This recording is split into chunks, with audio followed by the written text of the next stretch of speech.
Assalamualaikum warahmatullahi wabarakatuh. Alhamdulillahi ala ihsanih wa syukru lahu ala taufiqihi wa amtinanih wa asyhadu an la ilaha illallah wahdahu la syarika lah ta'ziman li sya'nih wa asyhadu anna Muhammadan abduhu wa rasuluh ad-da'i ila ridwanih. Allahumma salli alaihi wa ala alihi wa ashabihi wa ikhwanih. Alhamdulillah, kita bersyukur kepada Allah atas segala limpahan rahmat karunia-Nya. Salawat beriring salam semoga tercurah pada Nabi kita Muhammad sallallahu alaihi wasallam, keluarganya, sahabatnya, pengikutnya hingga yaumul akhir. Amin, Allahumma amin. Topik kita kali ini memurnikan tauhid menyebabkan masuk surga tanpa hisab. Kaum mukminin masuk surga dengan beberapa model, tapi ini hanya orang-orang yang beriman. Pertama, masuk surga tanpa hisab. Kalau dihisab saja dia tidak pakai dihisab,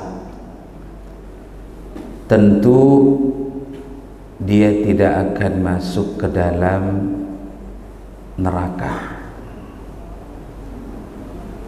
Maka dari itu tanpa hisab dan juga tanpa azab. Maka dari itu inilah nanti yang akan kita bicarakan.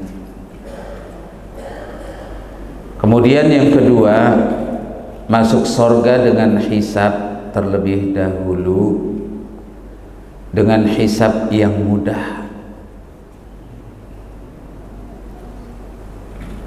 Saya kira bisa dibaca sendirilah. Kemudian yang ketiga, masuk surga setelah dihisab dengan hisab munaqasyah, dan setelah dimasukkan ke dalam neraka, kemudian mereka diangkat dari dalam neraka, lalu kemudian dimasukkan ke dalam surga. Ibnu Hajar al-Asqalani rahimahullahu ta'ala menyatakan di dalam kitab Fathul Bari, yang dimaksud dengan munaqasyah adalah detil dan rinci dalam pengauditan kelak pada hari kiamat, dan juga penuntutan segala dosa, baik itu yang kecil apalagi yang besar. Namun pada akhirnya Allah menyatakan, wa ana aghfiru laha lakal yaum, dan saat ini aku mengampuni dosamu ini. Maka dari itu dimaafkan oleh Allah Subhanahu wa ta'ala.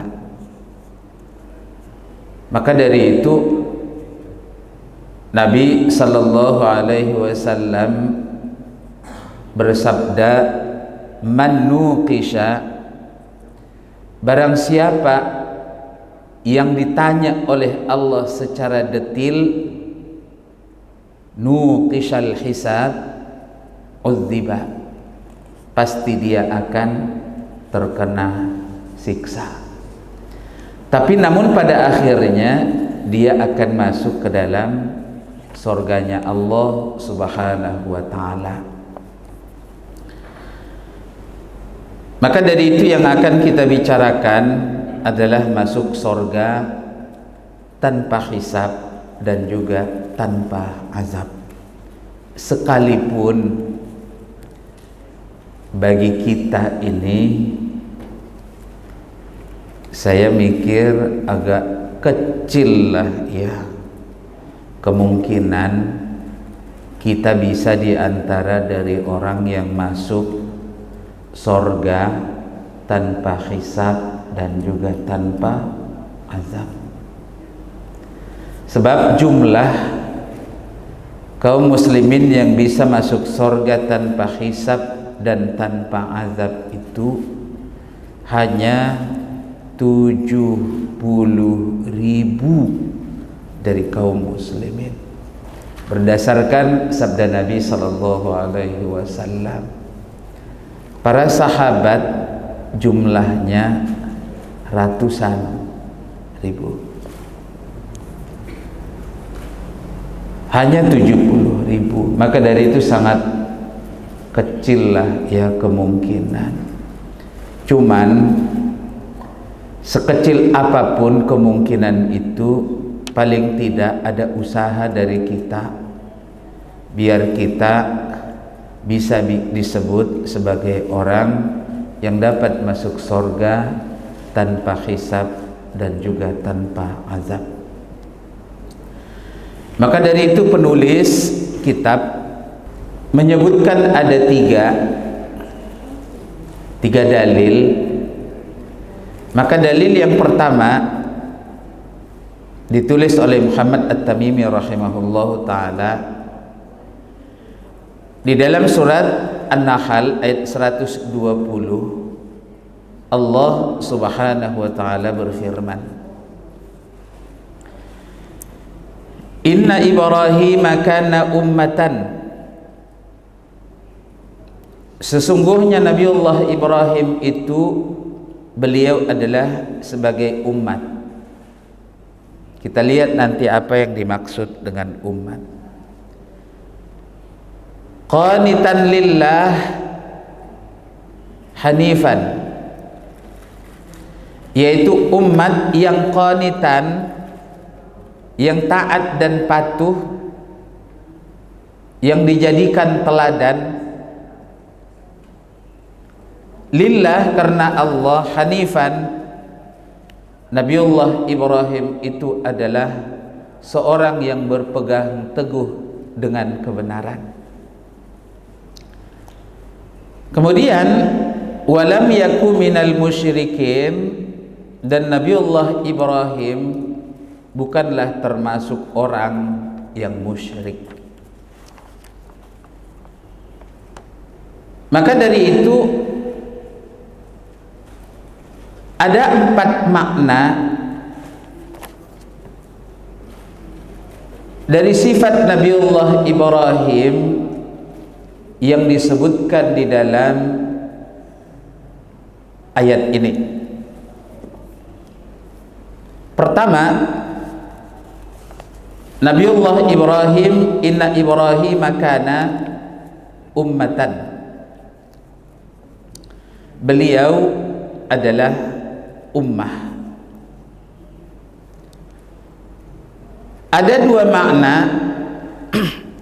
dari kata ummah. Pertama, beliau adalah seorang imam atau pemimpin atau qudwah atau sebagai teladan. Maka dari itu Nabiullah Ibrahim paling tidak menjadi teladan bagi kita. Padahal bapak beliau Azar adalah seorang penyembah berhala, bahkan sebagai produksi pembuat patung berhala. Itu adalah bapaknya. Bukan kiai pak, bapak dari Nabiullah Ibrahim alaihissalam. Begitu juga teman-temannya. Akan tetapi Allah subhanahu wa ta'ala menyatakan bahwa Nabiullah Ibrahim adalah sebagai ummah, yaitu sebagai imam atau sebagai pemimpin bagi kita. Yang kedua, yang dimaksud dengan umat adalah seseorang yang memiliki sifat-sifat yang mulia yang biasanya tersebar pada banyak orang. Akan tetapi sifat tersebut terkumpul pada satu orang. Namanya adalah Nabiullah Ibrahim alaihi salam. Maka dari itu Nabiullah Ibrahim dikatakan sebagai umat. Maka umat itu dibagi dua. Yang pertama, sebab Nabiullah Ibrahim adalah sebagai imam atau sebagai pemimpin. Yang kedua, dia memiliki sifat-sifat yang mulia yang secara umum dimiliki oleh orang banyak, tetapi hanya terdapat dalam satu orang, yaitu Nabiullah Ibrahim alaihi salam. Kemudian yang kedua, qanitan. Qanitan itu adalah yaitu ketaatan yang senantiasa. Disebut senantiasa dalam ketaatan kepada Allah Subhanahu wa taala. Maka dari itu Nabiullah Ibrahim alaihi salam tidak pernah ia melakukan perbuatan salah terkecuali pada 3 keadaan doang seumur hidupnya. Seumur hidup hanya 3 doang kesalahannya. Disebutkan di dalam hadis kadzabatihi, yaitu kebohongan yang dibuat oleh Nabiullah Ibrahim, tapi kebohongannya ini dibolehkan oleh Allah Subhanahu wa taala. Maka dari itu Nabiullah Ibrahim disebut qanitan, yaitu orang yang patuh dan taat kepada Allah Subhanahu wa taala. Maka dari itu beliau tegar kokoh dalam mentaati Allah Subhanahu wa taala hingga akhir hayat mengambil nyawanya. Maka dari itu kalau kita Pak itu tidak akan mungkin bisa bersabar kalau kita ya. Maka dari itu Nabiullah Ibrahim adalah termasuk dari Nabi Ulul Azmi. Kemudian yang ketiga, Hanifan, yaitu condong menjauh dari kesyirikan menuju kepada tauhid. Jadi condong menjauhi dari kesyirikan. Sejak beliau anak muda, beliau sudah berdakwah kepada bapaknya. Ayah, aku takut kalau siksa Allah kelak akan menimpamu. Maka dari itu dia menuju kepada tauhid. Maka ucapan yang paling populer, inna salati wa nusuki wa mahyaya wa mamati lillahi rabbil alamin la syarika lahu wa bidzalika umirtu wa ana awwalul muslimin. Maka dari itu dia bilang, aku adalah orang yang pertama kali beriman. Maka dari itu Nabiullah Ibrahim adalah bapaknya tauhid dan bapaknya para nabi dan rasul. Kemudian yang keempat, walam yaku minal musyrikin. Beliau bukanlah termasuk orang yang menyekutukan Allah Subhanahu wa taala. Yang merupakan penekanan bahwa beliau selalu dalam kondisi bertauhid. Beliau sama sekali tidak pernah berbuat kesyirikan sedikit pun. Jadi kalau Allah sudah bilang walam yaku minal musyrikin, maka dari itu dia tidak pernah melakukan perbuatan syirik itu sedikit pun.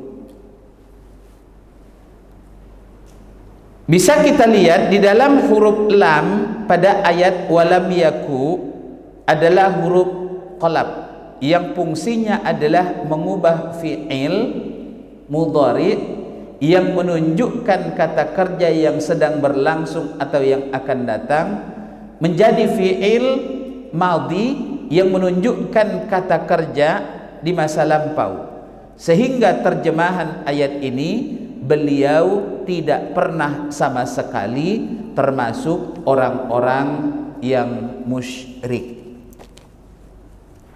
Jadi belum pernah Nabiullah Ibrahim melakukan kesyirikan itu. Lalu kemudian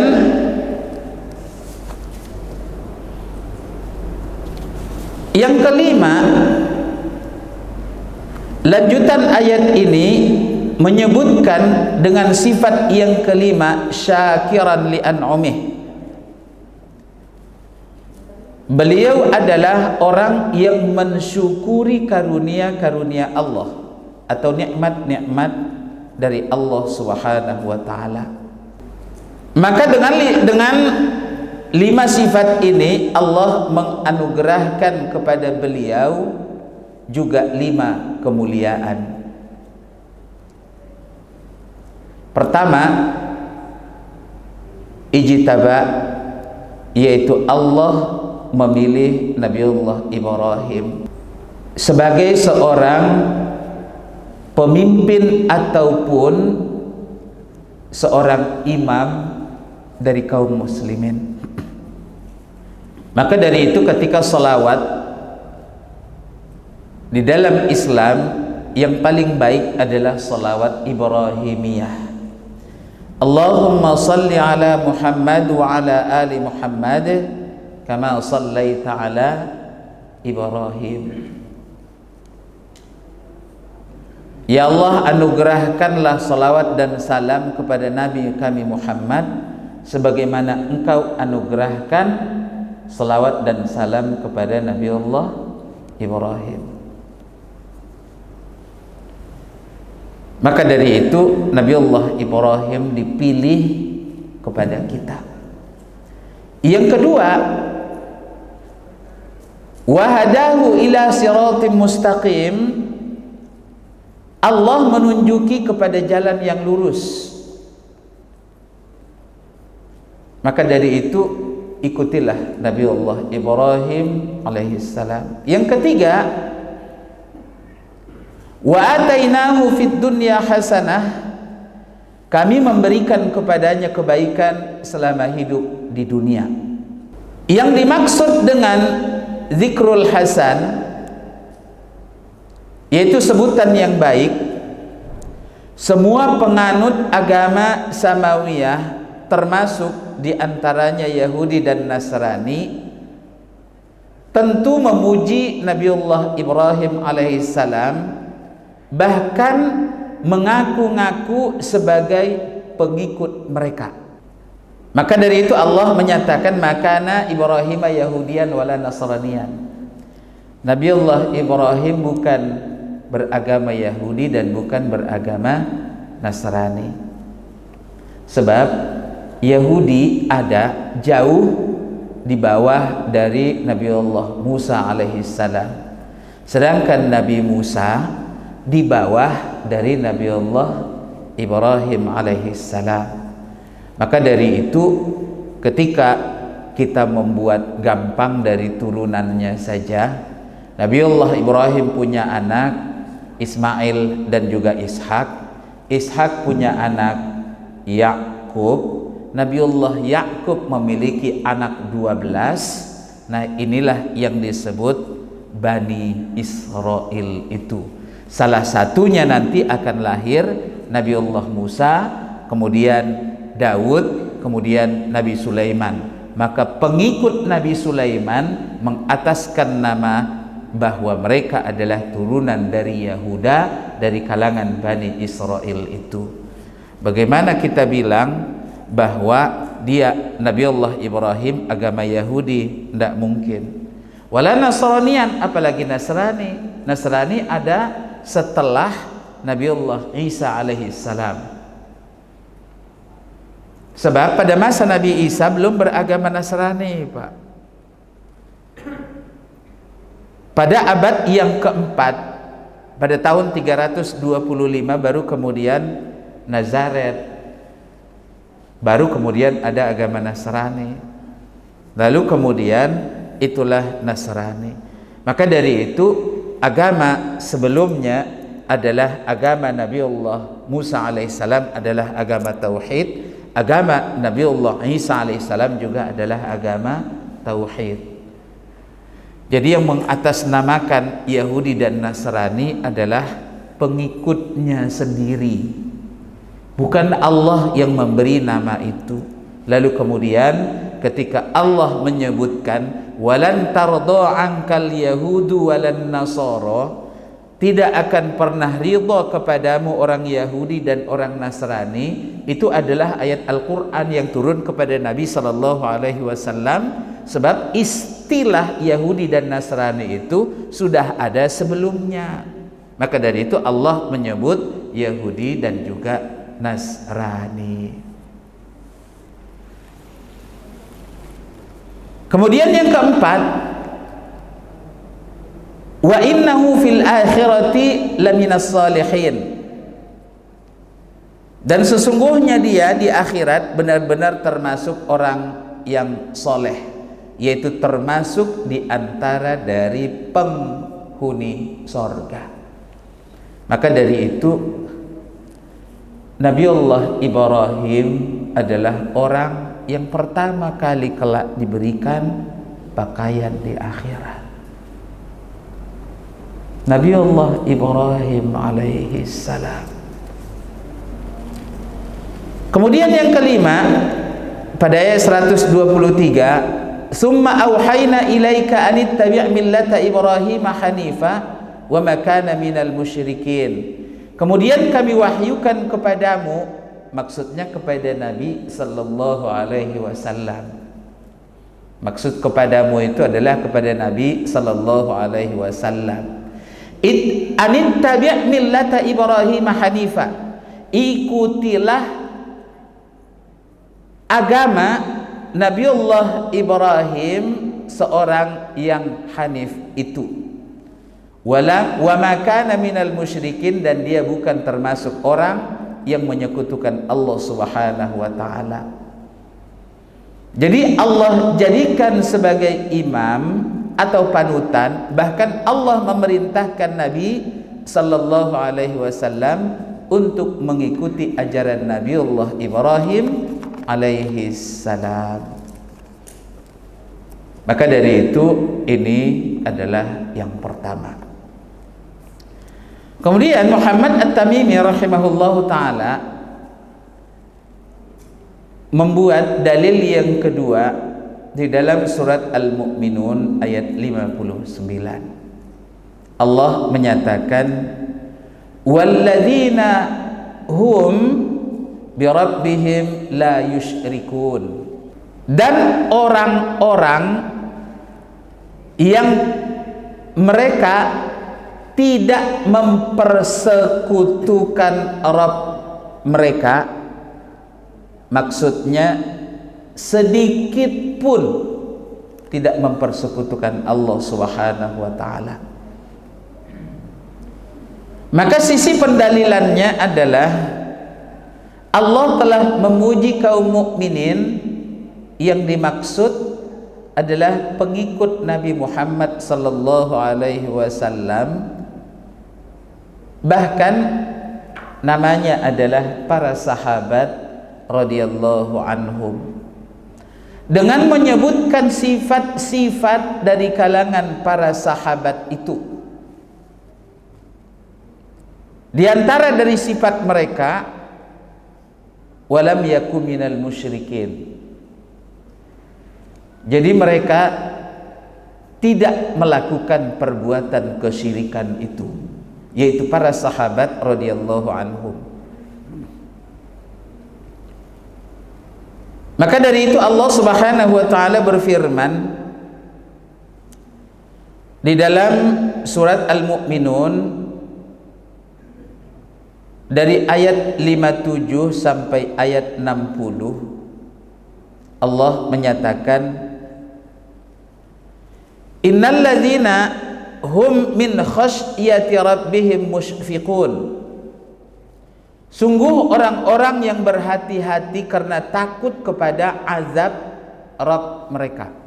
Jadi orang-orang yang berhati-hati karena takut akan azab Rabb-nya. Inna azab rabbika kana mahzura.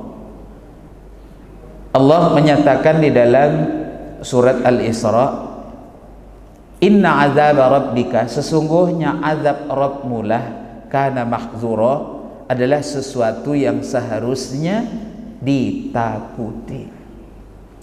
Tapi benar enggak bahwa kita takut kepada azab Allah Subhanahu wa taala?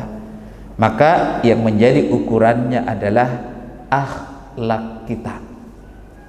Pertama adalah akhlaknya kepada Allah, yang kedua akhlaknya kepada Nabi sallallahu alaihi wasallam, yang ketiga akhlaknya kepada sesama manusia, kemudian akhlaknya bahkan terhadap alam semesta. Jadi akhlak itu bukan hanya kepada sesama manusia. Kalau itu mah orang kafir juga baik Pak sama kita, lalu kemudian kita menyatakan baik mereka. Kepada Allah saja mereka tidak melakukan perbuatan baik. Walladzina hum bi ayati rabbihim yu'minun, dan orang-orang yang beriman dengan ayat-ayat Rabb mereka. Maka dari itu kepada ayat-ayat Allah Subhanahu wa taala, pertama mereka mendengarkan ayat itu dari Nabi sallallahu alaihi wasallam. Kemudian ayat-ayat itu mereka hafal. Lalu kemudian mereka fahami. Lalu kemudian mereka amalkan. Bandingkan dengan kita. Pertama, kita dengarkan. Yang kedua, seharusnya kita membaca atau menghafalnya. Kemudian kita berusaha untuk dapat memahami ayat yang dibaca. Baru kemudian kita pun mengamalkannya dan mengajarkannya kepada yang lain. Maka di termin pertama saja, hemat kami, ini kita udah banyak yang gugur.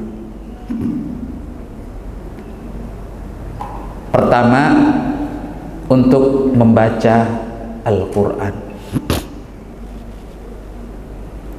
Sebab sampai saat ini masih banyak Pak saudara-saudara kita yang belum bisa baca Al-Quran.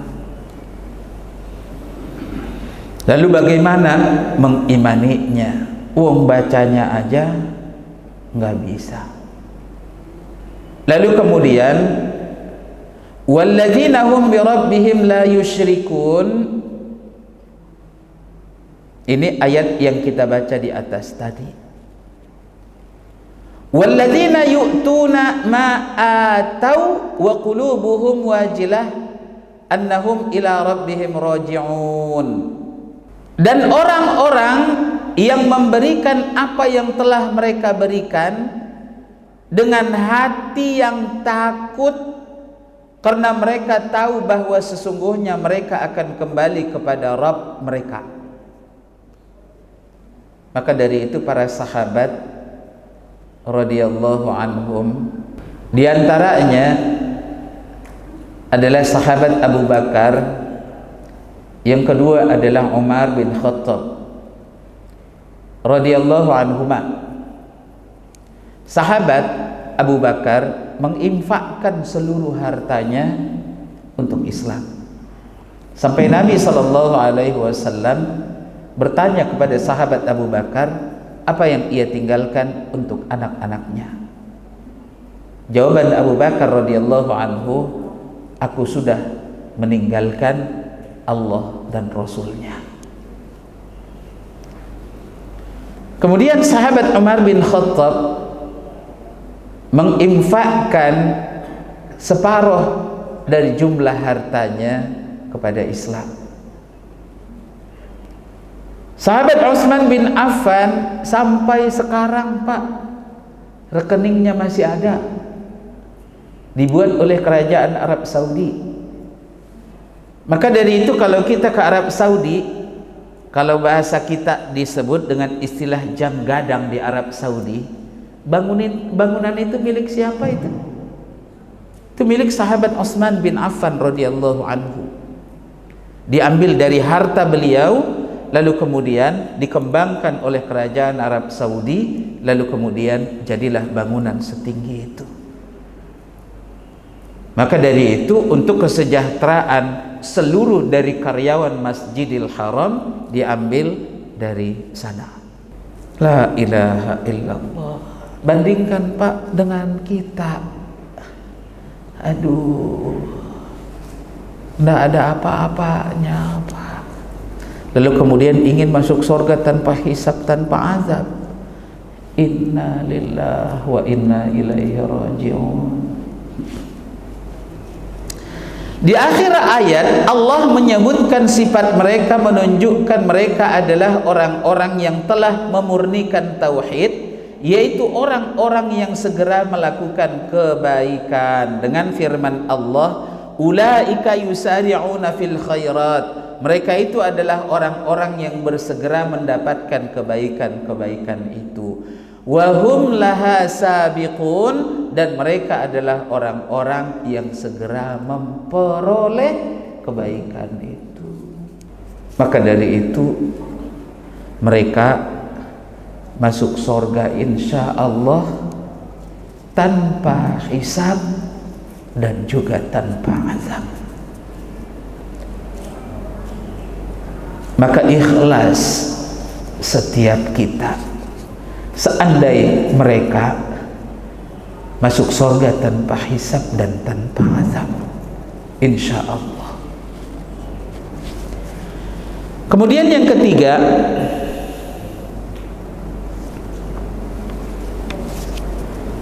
Husain bin Abdurrahman berkata, suatu ketika aku berada di sisi Sa'id bin Jubair radhiyallahu anhu. Kemudian ia bertanya, ini adalah bunyi hadis sebenarnya ini ya. Hadisnya sangat panjang, tapi demi menghemat waktu kita langsung saja ke hadisnya. Kemudian Nabi sallallahu alaihi wasallam menyatakan, uridat alayya umamun, bahwa diperlihatkan kepadaku beberapa umat. Ketika Nabi sallallahu alaihi wasallam melakukan Mi'raj, kemudian Nabi sallallahu alaihi wasallam ditunjukkan oleh Allah kepada Nabi sallallahu alaihi wasallam beberapa umat. Faja'alan nabiyyu wan nabiyani.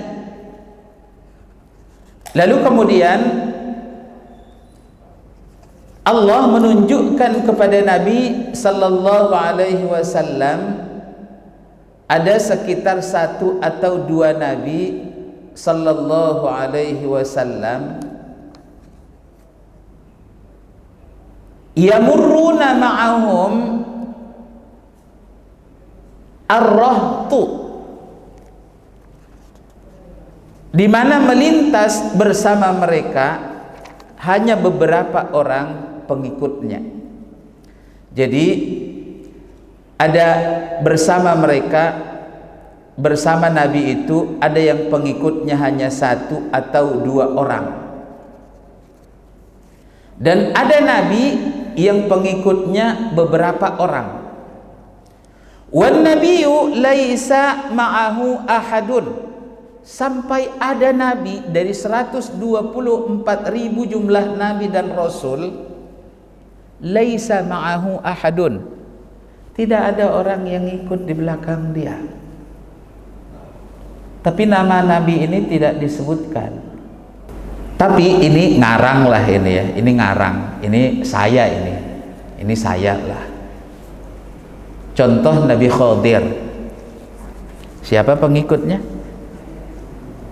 Nabi Khadir adalah kita sebut gurunya Nabi Allah Musa alaihissalam, Nabi Khadir alaihissalam.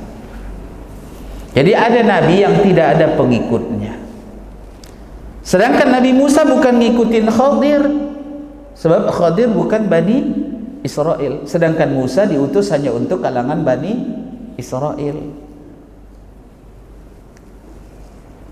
Jadi ada Nabi yang tidak ada pengikutnya. Hatta rufi'ali sawadun azimun, sampai ditunjukkan kepadaku sawadun berbentuk hitam, maksudnya menunjukkan banyaknya orang. Azimun, besar. Qultu ma hadza ummati, apakah ini adalah umatku? Kata Nabi sallallahu alaihi wasallam. Qila,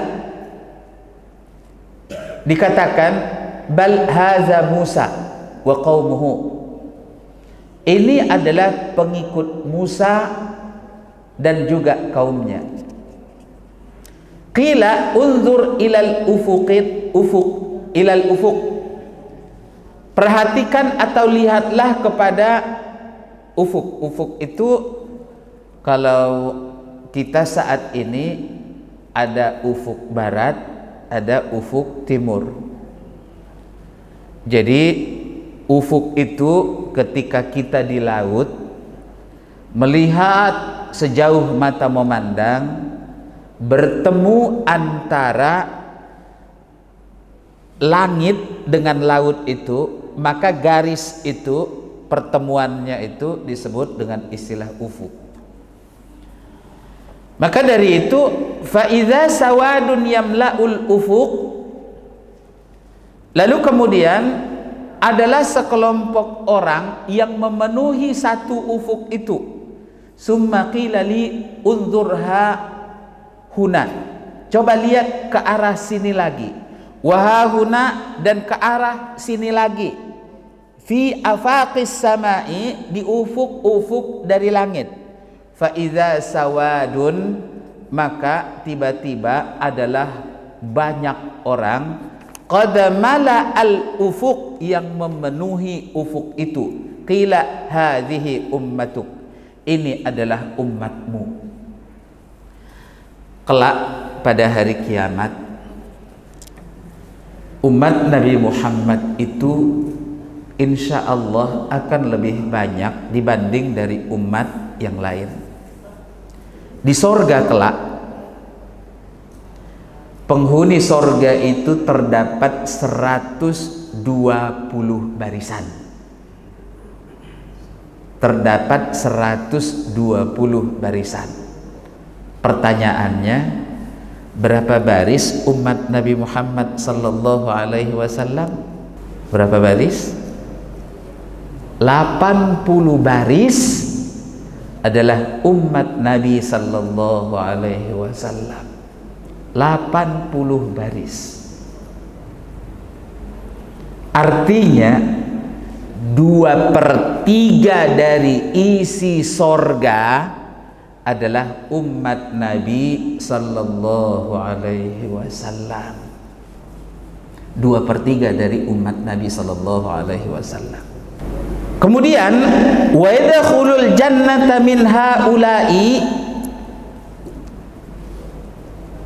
dan akan masuk ke dalam sorga mereka itu sab'una alfan, hanya 70.000 dari sekian banyak ufuk yang ditunjukkan kepada Nabi sallallahu alaihi wasallam. Setiap ufuk itu memenuhi ufuk itu orangnya, tetapi kata malaikat, wa yadkhulul jannata, dan akan masuk surga min haula'i, dari orang-orang ini semuanya, sab'una alfan, hanya 70.000 bighairi hisabin, mereka masuk surga tanpa hisab. Summa dakhala, lalu kemudian Nabi sallallahu alaihi wasallam masuk ke dalam rumahnya. Walam yubayyin lahum, dan Nabi tidak memberi penjelasan kepada mereka siapa yang 70.000 itu. Fa'afadhal qaum, maka kaum itu pun saling bercengkerama. Wa qalu, lalu sebagian mereka menyatakan, nahnul ladzi amanna billahi wattaba'a rasulahu. Jadi mereka menyatakan, kami adalah orang yang beriman kepada Allah dan mengikuti wattaba'na rasulahu, dan kami mengikuti Rasulnya sallallahu alaihi wasallam. Itu kata sebagian, mungkin mereka. Atau fanahnuhum, maka dari itu kita adalah bahagian dari mereka, maksudnya dari yang 70.000. Au auladuna alladzi wulida fil Islam, atau mereka mungkin adalah anak-anak yang dilahirkan dalam keadaan Islam. Jadi Abu Bakar sebelumnya belum Islam, Umar belum Islam, Utsman belum Islam. Jadi yang Islam itu dari anak-anak, termasuk as-sabiqunal awwalun adalah sahabat Ali bin Abi Thalib. Ali bin Abi Thalib terhitung masih anak-anak beliau hidup bersama Nabi sallallahu alaihi wasallam. Yang kedua, Abdullah bin Abbas. Yang ketiga, Abdullah bin Amr bin As. Sebab mereka anak-anak dari kaum muslimin. Jadi kata mereka, mungkin itu adalah mereka yang 70.000. Fa inna wulidna fil jahiliyah, sedangkan kita terlahir di zaman jahiliyah. Jahiliyah itu ada dua, ya. Jahiliyah pertama disebut dengan al-jahiliyah al-ammah, itu jahiliyah secara umum. Jahiliyah secara umum ini sudah berakhir sejak diutusnya Nabi sallallahu alaihi wasallam. Sebab jahiliyah umum adalah kondisi dari manusia yang hidup sebelum Nabi sallallahu alaihi wasallam diutus. Jadi jahiliyah itu maksudnya mereka jahil terhadap Allah, terhadap Nabi, dan terhadap syariat agama. Maka dari itu jahiliyah ini sudah berakhir dengan diutusnya Nabi sallallahu alaihi wasallam. Tetapi jahiliyah secara khusus masih ada enggak? Masih ada. Sampai saat ini juga masih ada. Jahiliyah itu secara khusus. Fabalaghan Nabi sallallahu alaihi wasallam, lalu kemudian Nabi keluar kepada mereka, lalu kemudian Nabi pun menyampaikan kepada mereka. Di dalam riwayat lain, Imam Al-Bukhari, Imam Muslim juga riwayatnya, apa sih yang kalian omongin, kata Nabi sallallahu alaihi wasallam. Lalu kemudian mereka pun menceritakan, lalu kemudian Nabi pun mulai menjelaskan. Fa kharaja, lalu kemudian Nabi pun keluar dari rumahnya. Faqala, maka Nabi sallallahu alaihi wasallam menyatakan, humul ladzi, mereka itu adalah orang-orang yang, ini ada dua riwayat ini ya. Ini satu riwayat. Diriwayatkan oleh Imam Al-Bukhari, Imam Muslim, tapi dengan redaksi yang sedikit agak berbeda. Riwayat Imam Al-Bukhari dan Imam Muslim. Maka salah satu dari riwayat Imam Al-Bukhari, pertama, la yastarquna, mereka tidak pernah minta untuk diruqyah. Jadi ini adalah yang pertama. Pertama, tidak pernah minta untuk diruqyah. Jadi kalau kita pernah, Pak, meminta biar diruqyah kita, biar diruqyah rumah kita, maka dari itu persyaratan sudah tidak terpenuhi untuk bisa masuk surga tanpa hisab dan juga tanpa azab. Sebab kalau kita sudah meminta kepada seseorang agar dia meruqyah kita, kenapa kita tidak langsung kepada Allah Subhanahu wa taala, masih meminta kepada makhluk Allah Subhanahu wa taala? Maka itu adalah yang pertama. Yang kedua, la yatatayyaruna. Yang kedua, la yaktawuna. Itu yang kedua, ditulis oleh Ustadz. La yaktawuna itu yang kedua, tapi ini memang bolak-balik ya tulisannya. Mereka tidak berobat dengan menggunakan besi yang dipanaskan. Yang ketiga, la yatatayyaruna, mereka tidak tatoyur. Tatoyur itu merasa bernasib sial.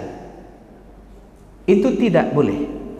Baru kemudian yang keempat, wa ala rabbihim yatawakkalun, dan mereka bertawakal kepada Rabb-nya. Maka dari itu, keempat syarat inilah Nabi sallallahu alaihi wasallam menyatakan. Lalu kemudian sesudah Nabi menyebutkan, maka berdirilah seorang anak muda bernama Uqashah bin Mihsan. Aminhum ana ya Rasulullah, apakah termasuk mereka saya ya Rasulullah? Qala, kata Nabi, na'am, engkau termasuk dari 70.000 yang masuk surga tanpa hisab dan tanpa azab. Maka dari itu beruntunglah sahabat Uqashah bin Mihsan. Lalu kemudian berdirilah satu lagi, apakah aku termasuk dari mereka? Maka Rasulullah sallallahu alaihi wasallam menyatakan, sabaqaka biha Uqashah, maaf, Uqashah sudah mendahuluimu. Jadi para sahabat saja, Pak, ada yang tidak termasuk mereka yang dapat masuk surga tanpa hisab dan juga tanpa azab. Maka dari itu apalagi kita, ya, apalagi kita. Tapi sekecil apapun itu, paling tidak biar kita tahu syarat orang yang bisa masuk surga tanpa hisab, tanpa azab. Yang pertama, tidak pernah minta untuk diruqyah. Meruqyah itu memang di dalam riwayat lain Nabi sallallahu alaihi wasallam, di dalam riwayat Imam Al-Bukhari menyatakan la yarquna, mereka tidak pernah meruqyah. Tetapi meruqyahnya ini maksudnya menjampe-jampe dengan sesuatu yang diharamkan oleh Allah Subhanahu wa taala. Baru kemudian syarat yang kedua, la yastarquna, mereka tidak pernah minta untuk diruqyah. Maka yang ketiga adalah mereka tidak tatayyur. Kemudian yang keempat, wa ala rabbihim yatawakkalun, mereka bertawakal kepada Allah Subhanahu wa taala. Maka dari itu hukum meminta untuk diruqyah memang boleh. Hukumnya, secara hukum meminta untuk diruqyah memang hukumnya itu boleh. Sebab Nabi sallallahu alaihi wasallam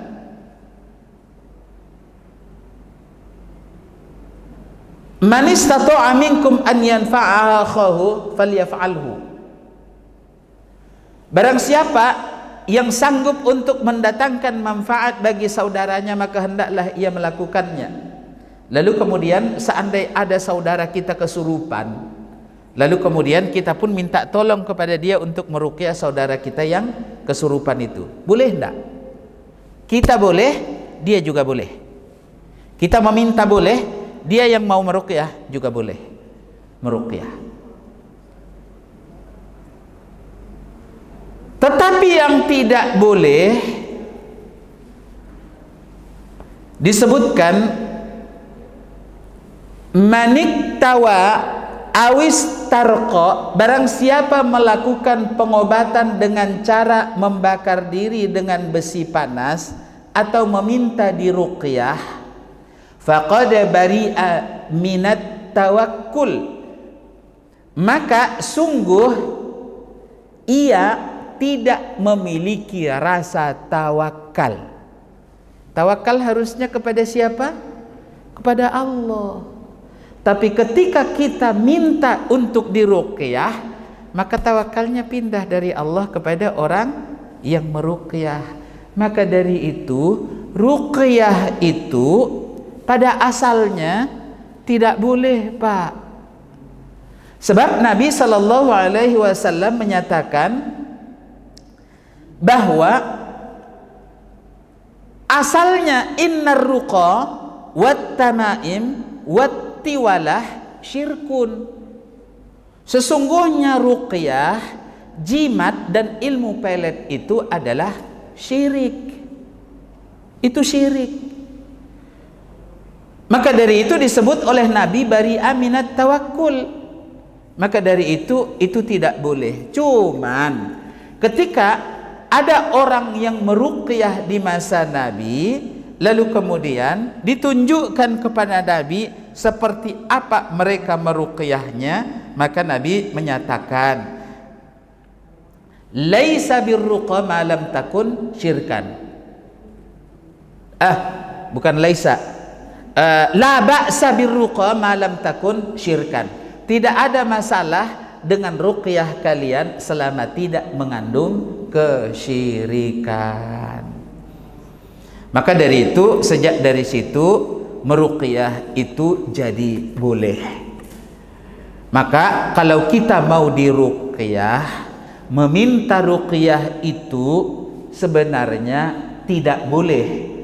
Maka dari itu bacalah ayat Al-Quran itu biar Allah sendiri yang menghilangkan setan itu dari diri kita. Lalu berobat dengan kai itu. Nabi sallallahu alaihi wasallam pernah, Pak, mengobati para sahabat dengan kai, dengan besi yang dipanaskan.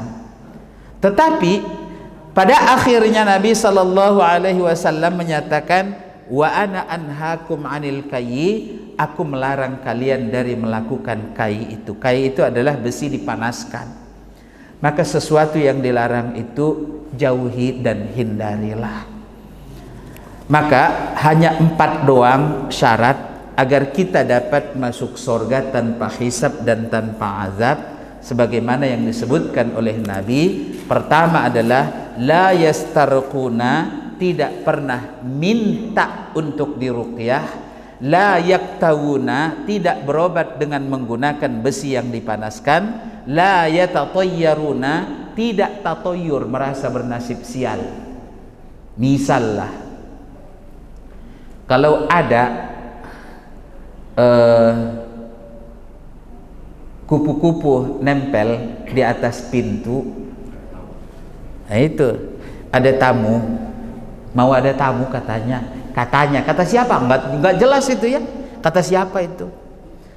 Lalu kemudian saya mau pergi Pak, lalu kaki saya kesemutan, kayaknya mau bahaya ini ya, sebab kaki itu rasanya udah goy.